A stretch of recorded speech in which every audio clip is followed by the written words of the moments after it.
Muita gente me pergunta por que eu gravo vídeos no YouTube. Eu quero aparecer, é por isso? Não, não é por isso, gente. Então eu vou explicar por que eu gravo vídeos no YouTube. Mas, por gentileza, like aqui nesse vídeo, compartilhem o vídeo, se inscrevam no canal, ativem o sininho e comentem. E lembrem-se do seguinte: se uma mentira dita 1000 vezes torna-se verdade, uma verdade dita 1000 vezes é uma verdade ainda maior e melhor. Por 1 milhão de verdades e contra as fake news, como diria José Pepe Mujica, ex-presidente do Uruguai. Então, gente, por que eu gravo vídeos aqui se não é por vaidade, hedonismo, etc? É por necessidade, né? Pelo menos começou por necessidade. Eu até 2018 eu tinha 2 empregos, né? Eu trabalhava na Dataprev, que é uma empresa de tecnologia da informação do governo federal, né? E depois à noite eu dava aula. Todas as noites eu dava aula, né? Como professor universitário em área de administração e afins, né? Então minha vida era uma loucura, porque eu acordava às 5 da manhã, eu morava em Vila Valqueire, ou outras épocas eu morei em Madureira, né? Eu acordava às 5 da manhã para ir para Dataprev. Na Dataprev eu começava às 7, né? Ia das 7 até às 16 e depois das 16 eu pegava as conduções para ir nos locais que eu dava aula. Especialmente Santa Cruz, que era o local mais longe, eu tinha que chegar na Central do Brasil, pegar o trem para Santa Cruz, e em Santa Cruz ainda precisava andar até chegar na faculdade ou no campus, né?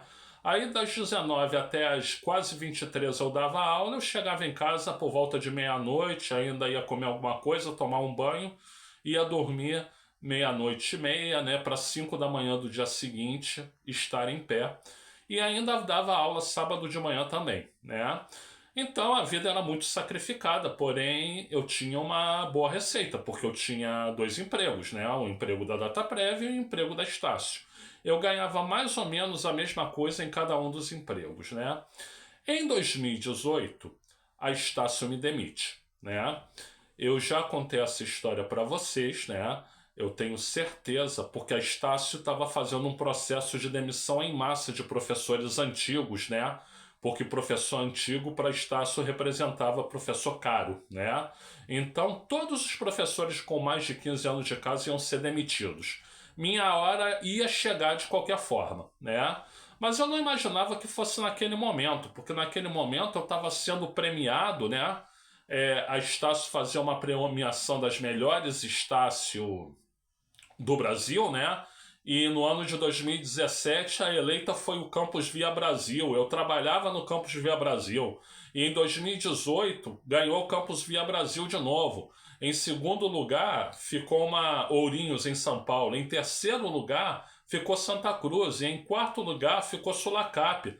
Dessas 4 eu trabalhava em 3. Então eu achei, poxa, então minha imagem deve estar boa, porque se eu trabalho das 4 melhores eu trabalho em 3 e a outra em São Paulo não poderia trabalhar, e no ano anterior ganhou também, então uma que eu trabalhava, então eu achei que não corria risco naquele momento, né?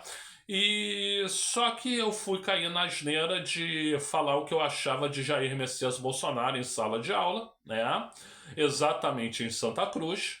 E não num tom agressivo e nada, eu só dizia, ó, pra mim é um mal pra sociedade, porque quer armar a população e armar a população vai significar mais morte, né? Só isso que eu falei, né? Aí um sujeito que deveria ser de lá, vocês sabem que Santa Cruz é área de milícia, né? Alguém que deveria se dar com a milícia ou ser da própria milícia me denunciou, né? Reclamou de mim, e os caras acharam, ó, esse cara aqui já vai ser demitido mesmo, agora ou depois e tudo, falou mal do cara, então tem reclamação, a gente aproveita como pretexto, né? E eu fui demitido depois de 18 anos de casa, né? De lá pra cá, eu tentei muito voltar a lecionar, mas não conseguia, né? Não adianta eu ter 20 anos de experiência de professor, não adianta eu ter mestrado em administração pública na Fundação Getúlio Vargas, não adianta eu ter MBA executivo na COPEAD da UFRJ, quer dizer, não adianta currículo, não adianta experiência, não adianta título, né? Não adianta ter boas avaliações como professor, porque eu sempre fui muito bem avaliado como professor. Eles não querem, né? As faculdades, as universidades em geral, privadas, não querem professor na faixa de 50 anos, né? Eles só querem garotada, né? E também professor que fosse iniciar numa faculdade como iniciante não ganharia um salário tão alto, mas eles não querem mesmo assim, né? Eles acham que professores com por volta de 50 anos são professores que não se adequam aos novos tempos, né?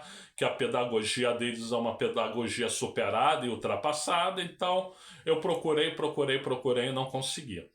Então eu precisava de outra renda, gente, porque eu tenho família, né? Eu tenho família, eu sou casado, eu tenho duas enteadas, duas filhas, né? Hoje as minhas duas enteadas são maiores de idade, mas na época não eram, né? Então eu me vi numa situação que eu não conseguia uma segunda renda. Até porque para ser uma segunda renda teria que ser como professor, porque para fazer em horário comercial não posso, seria antiético da minha parte, né? No horário comercial eu tô na data prévia, né? Então teria que ser num horário noturno. E o horário noturno é professor, né? Então, eu me vi nessa situação. Aí eu pensei, como é que eu posso conseguir uma renda, mesmo que seja uma renda pequena, mas que complemente alguma coisa aqui e tal?